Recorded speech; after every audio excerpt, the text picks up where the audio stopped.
Жители Загудаевки, кажется, больше не верят обещаниям и чиновникам. Обращение к журналистам – их последняя надежда. Нашу съемочную группу встречало практически все село. На улице похолодало, но люди стоят и ждут. Кто-то с детьми волнуется. В руках кипа документов, а на старом здании клуба висит решительное послание – нет газа, нет выборов.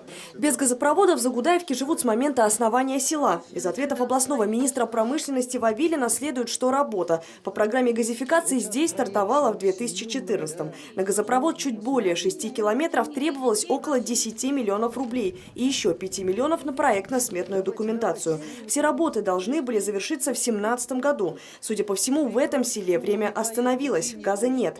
Последнее, что обескуражило односельчан – статья в газете о долгах. Опубликовано, что в Ульяновской области сельские районы не будут газифицироваться из-за долга области перед «Газпромом».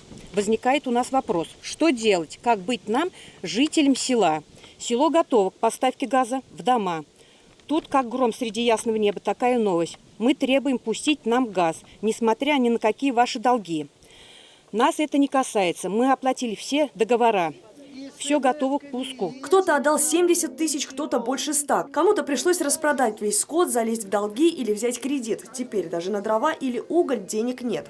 Сейчас проблема якобы кроется в 4 бесхозных участках. По этой причине Ростех не подписывает документы. Однако жители считают, что к такому положению дел привела безответственность должностных лиц. Долги у каждого свои, говорят люди. Тишина, пока не собралась инициативная группа и пока не начали ездить и мы оформлять документы. Мы сами ездили с 245-м участком, мы сами разбирались. За один день разобрались, а они не могли с апреля месяца до августа решить вопрос с 245-м участком.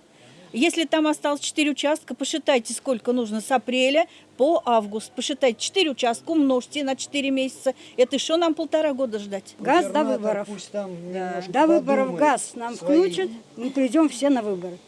Постоянный обман. Глава нашей поселения нашего, Галина Павловна Архипова, сказал, 23 августа будет у вас подключение газа.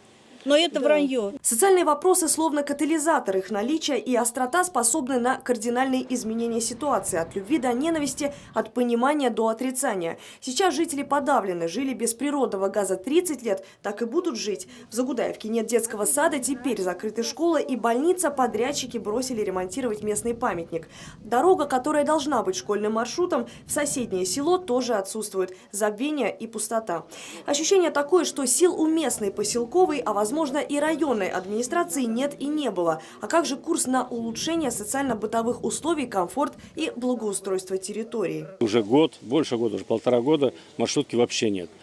Мы совещание собиралось у Вавилина, значит, приглашали нас туда.